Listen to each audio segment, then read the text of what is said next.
لوگ جانتے ہیں اکثر و بیشتر آج معراج کی رات مناتے ہیں.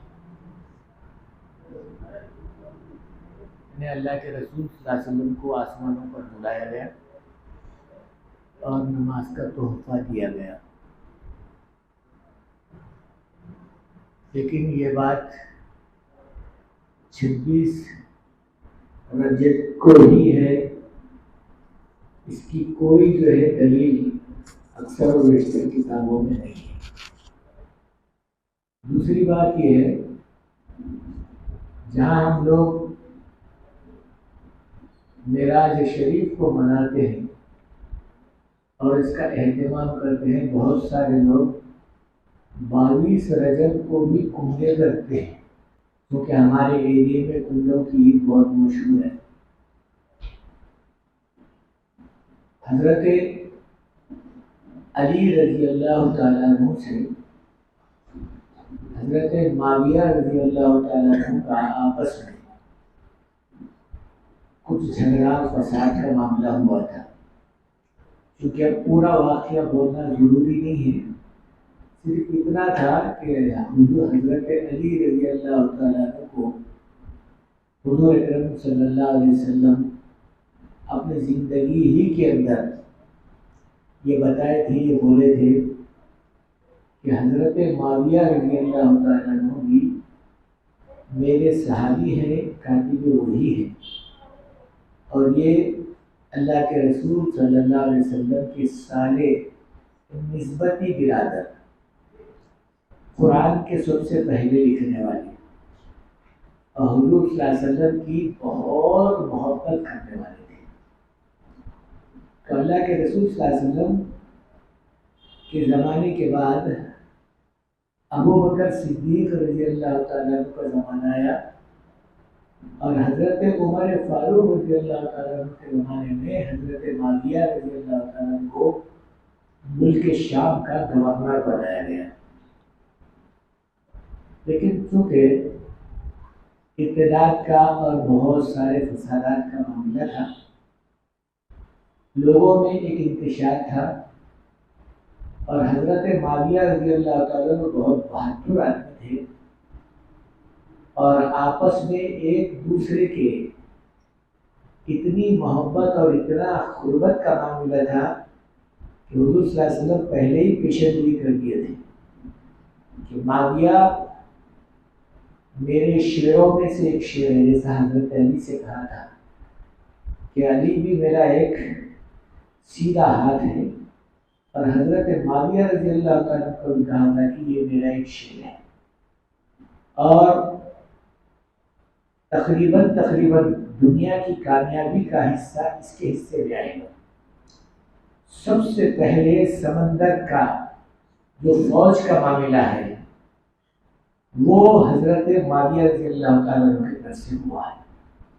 اس سے پہلے نہیں ہوا تھا. اکثر و بیشتر دنیا کا حصہ حضرت معاویہ رضی اللہ تعالیٰ عنہ اسلام کے خاطر لڑے، جنگیں لڑی، اللہ نے ان کو کامیاب کیا اور اسلام کے اندر داخل فرمایا. چونکہ ایک آدمی تھا یہودی، بہت چالاک. یہ بات میں آپ کو کئی مرتبہ میں اپنے بیان میں بولتا ہوں. یہودی لوگ اتنے چالاک ہوتے ہیں اور اتنے ہوشیار ہوتے ہیں کہ وہ ہمیشہ مسلمانوں کے دشمن ہی نہیں رہے بلکہ انبیاء کے بھی دشمن رہے ہیں. وَيَقْتُلُونَ النَّبِيِّينَ بِغَيْرِ الْحَقِّ، حضرات انبیاء علیہ السلام کو بھی وہ بغیر کسی اس کے قتل و غارت گری کے اندر اتارے. 1 لاکھ سے زیادہ حضرات انبیاء بنی اسرائیل میں سے آئے ہیں. تو تقریباً لوگوں کو حضرات انبیاء علیہ السلام کو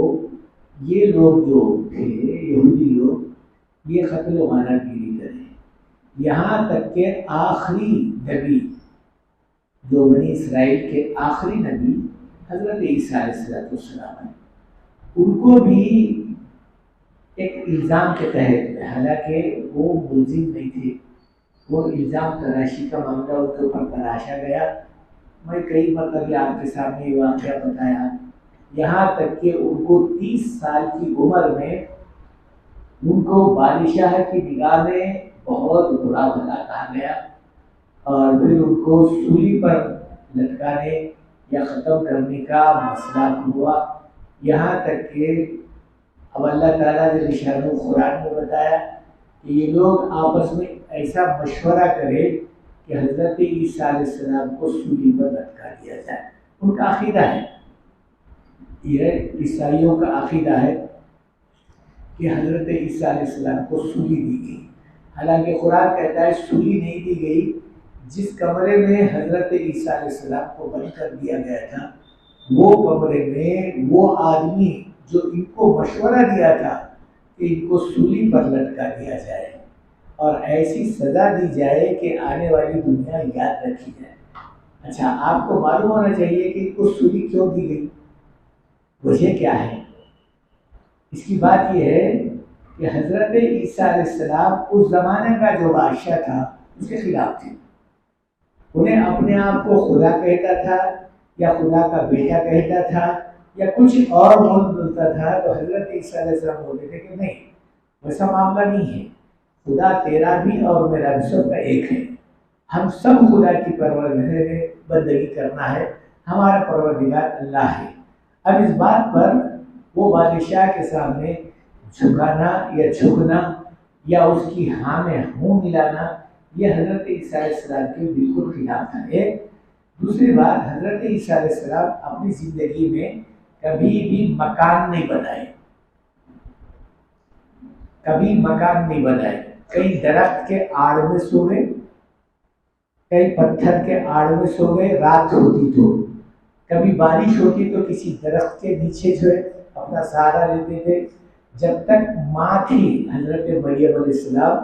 ان کے ساتھ میں رہے، جب ماں کا انتقال ہو گیا یہ تنے تنہا اکیلے رہ گئے، چونکہ ان کی 30 سال کی عمر تھی، اس عمر کے اندر ان کو بہت ساری تکلیفیں دی گئی، بلکہ شہر بدر کر دیا گیا، لوگ جو ہے ان کو بالکل انہیں ایسا کر دی بیکاٹ کہ بھئی آپ ہمارے درمیان میں اس واسطے نہیں رہنا، جب بادشاہ کے تم نہیں ہوئے تو ہمارے کیسے ہوتے؟ تو یہ بات خیر ان کے جگہ پر موجود ہی ہوگی، لہذا حضرت عیسیٰ علیہ السلام بولے میں تو اپنا مکان بنایا ہوں، نہ اپنا کوئی ٹھکانہ کرتا ہوں، میں تو اللہ کی بات اللہ کے بندوں تک پہنچانے کے لیے آیا ہوں، میں تو چلتے رہتا ہوں۔ تو وہ چلتے رہتے تھے اور دین کی باتیں بولتے رہتے تھے۔ تو اب حضرت عیسیٰ علیہ السلام کے خلاف میں اب وہ بادشاہ کے کچھ لوگ جو اس کے پٹھو کہلاتے تھے، تو عیسیٰ علیہ السلام کے بھی کچھ لوگ ان کے ساتھ میں جو تھے، دوست ان کے یا ان کے وہ شاگرد تھے، ان کو حواریین کا لفظ دیا ہے قرآن،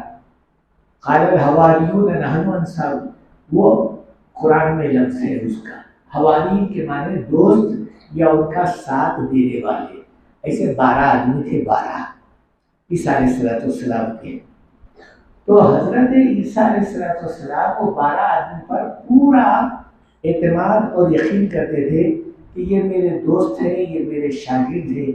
یہ میری راز کی باتیں کسی اور کے سامنے نہیں بتاتے ہیں، لہذا جو بھی بات ہوتی تھی ان کے سامنے بولتے تھے۔ لیکن اس میں سے ایک تھا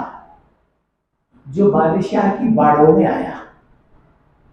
اس کا نام تھا یہود البرائٹ، اس کا نام لکھا ہے،